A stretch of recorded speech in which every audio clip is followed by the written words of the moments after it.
नमस्कार, मी विद्या स्वागत करते आपले चॅनल देवताज कॉर्नरमध्ये। आजच्या व्हिडिओमधून आपण नवरात्रीचे उपवास कधी सोडायला पाहिजे, कधी सुटतात आणि कोणता नैवेद्य दाखवायला पाहिजे, आपलं होम केव्हा करायला पाहिजे याबद्दल आपण माहिती घेणार आहोत। तर बघा, आपण 9 दिवसांमध्ये 9 देवीच्या शक्तींची आराधना करत असतो। त्यांचा कृपा आशीर्वाद मिळवण्यासाठी आपापल्या परीने सर्व भक्तजन हे आपल्या परीने सेवा करत असतात। हो ना, अखंड सेवा, अखंड दिवा करत असतात, उपाय करत असतात, दुर्गा सप्तशतीचे पाठ करत असतात, आणखी अनेक प्रकारे सेवा करत असतात बघा। तर त्याचपैकी असे नवरात्राचे उपवास केल्यानंतर आपल्याला हा उपवास कधी सोडायचा आणि आपल्याला होम हवन केव्हा करायचं असतं। तर बघा, जे मूळ ठिकाण आहे तर माहूर असो, तुळजापूर असो, या ठिकाणी बघा तुम्ही, आणि कोणत्याही आपल्या ग्रामदैवत जरी असेल तर तिथेही अष्टमीला होम केला जातो। म्हणून तुम्हाला घरात जरी होम करायचा असेल तर तुम्ही अष्टमीच्या दिवशी होम करू शकता। आणि त्या दिवशी तुम्ही जर त्यामध्ये नैवेद्य जरी अर्पण केला, नैवेद्याची जरी आहुती दिली, तरी पण तुम्हाला उपवास हा अष्टमीला सोडता येणार नाही। काही ठिकाणी बघा, सप्तमीलाही उपवास सोडले जातात, अष्टमीला सोडतात, कोणी नवमीला सोडतात। तर बघा, जे सप्तमीला आणि अष्टमीला उपवास सोडतात ते उपवास सोडणं अगदीच चुकीचं आहे। असा उपवास सोडणं शास्त्रीयदृष्ट्या एकदम बरोबर नाही आहे। कारण की तुम्ही होम करू शकतात, अष्टमीला होम करू शकतात, परंतु हा जो नवरात्री ज्या लावलेल्या आहेत ते 9 हा मुख्य अंक आलेला आहे आणि ह्या नवरात्री पूर्ण झाल्या पाहिजे। तर तुम्ही नवमीला उपवास सोडला तर तो चालतो आणि अष्टमीला तुम्ही होम करायला पाहिजे। आणि होम केला, त्यामध्ये आपण नैवेद्य दिला म्हणून कोणी असं मानतात की देवीचा उपवास सुटला जातो, पण होमामध्ये जर नैवेद्य आपण टाकला, आहुती दिली नैवेद्याची, म्हणजे देवीचं पोट भरलं किंवा देवीचा उपवास सुटला असा त्याचा अर्थ होत नाही।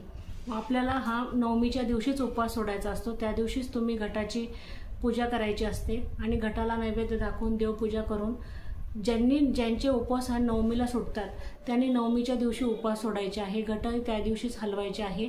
आणि बघा, अष्टमीला आणि सप्तमीला उपवास कुठेही सुटत नाही।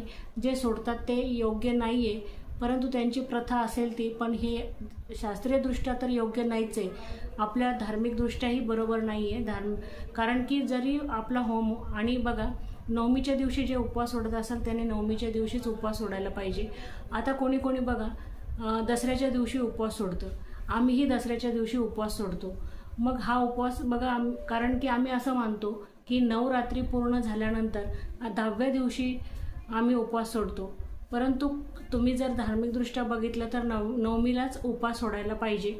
परंतु जी प्रथा आलेली आहे, मूळ आम्ही आमची प्रथा मानून घेतलेली आहे की जे आमच्या याच्यामध्ये कुळामध्ये, तर आम्ही दसऱ्याच्या दिवशी उपवास सोडतो, दसऱ्याच्या दिवशीच घट हलवतो आणि देवपूजा करतो आणि देवाला नैवेद्य दाखवतो। तुमच्याकडे जे, आणि खरं पाहिलं तर नवमीला उपवास सोडणंच योग्य आहे आणि नवमीला उपवास सोडा, अष्टमीला आणि सप्तमीला उपवास सोडू नका। आणि नैवेद्य बघा, आता होम तर आपण बघितला की हा अष्टमीला करायचा आहे, आणि उपवास बघितले आपण हे की नवमीला सोडणं हे सर्वात योग्य असं आहे, नाहीतर दसऱ्याच्या दिवशी सोडा, परंतु अष्टमीला आणि सप्तमीला उपवास सोडणं योग्य नाही। आता आपण बघू की स्वयंपाक हा कशाचा केला जातो। बघा, आपण असं मानतो की अष्टमीला जर आपण होम केला, मूळ ठिकाणी पण आणि सगळ्या मंदिरामध्ये जर होम झाला, घरामध्ये होम झाला, तर आपल्याला वाटतं की आपण उपवास लगेच सोडला तर अष्टमीला चालेल, पण असं काही नाही। मूळ ठिकाणावरती बघा, दररोज देवीला वेगवेगळ्या प्रकारचे नैवेद्य दाखवतात, तर ते असे मानतात की देवीला हा उपवास नसतो। तिथं पुरणाचा, मूळ पीठावरती बघा, पुरणाचा नैवेद्य हा देवीला दररोज वेगवेगळे पदार्थ, भाजी भाकरीचा असो, पुरणाचा असो, दाखवल्या जातात। 9 दिवस नैवेद्य दाखवला जातो, ते उपवास आहे असं देवीला मानत नाही।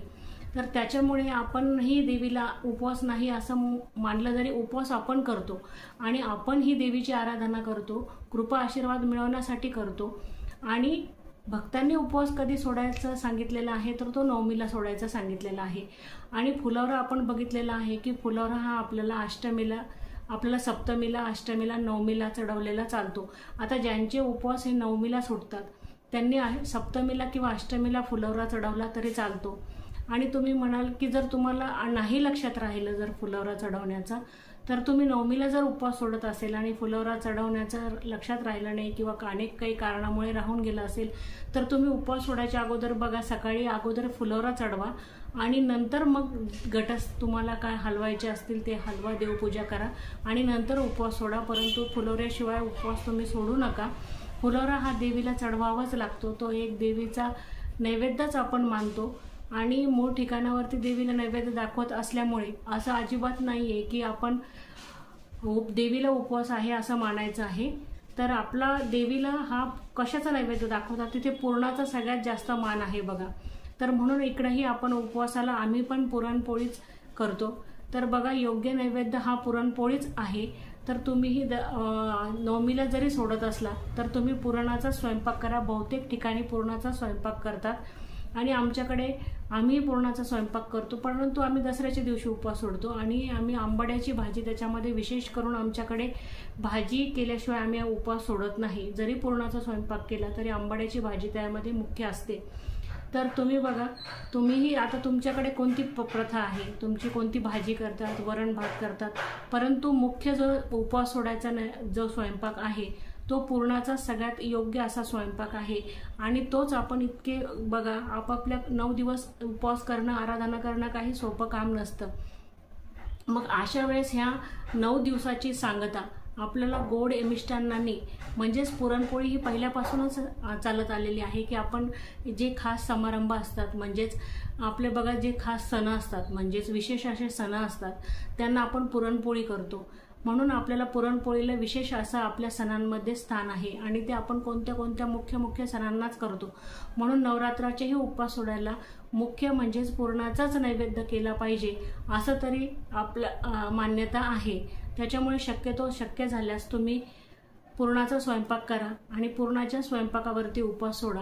नाही जमलं तर मग तुमची कुळाची परंपरा असेल, तुम्ही अगोदरपासून नसेल करत, काही घराण्यांमध्ये नसेल करत, तर तुम्ही मग तसं करू शकतात. परंतु एक मुख्य नैवेद्य कोणता असतो किंवा स्वयंपाक कोणता करायला पाहिजे हे तुम्हाला मी सांगितलेलं आहे. तर चला, मी तुम्हाला ह्या व्हिडिओमधून आता आपल्याला कोणत्या दिवशी होम होतात आणि आपण घरी कोणत्या दिवशी करायला पाहिजे, कोणत्या दिवशी फुलोरा चढवायला पाहिजे, उपवास हा मुख्य कोणत्या दिवशी सोडवायला पाहिजे आणि उपवास सोडायला स्वयंपाक हा कोणता करायला पाहिजे हे सांगितलेलं आहे. तर व्हिडिओ छोटासाच होता. माहिती जर आवडली असेल तर चॅनलला लाईक करा, सबस्क्राईब करा आणि कमेंट करायला अजिबात विसरू नका. धन्यवाद.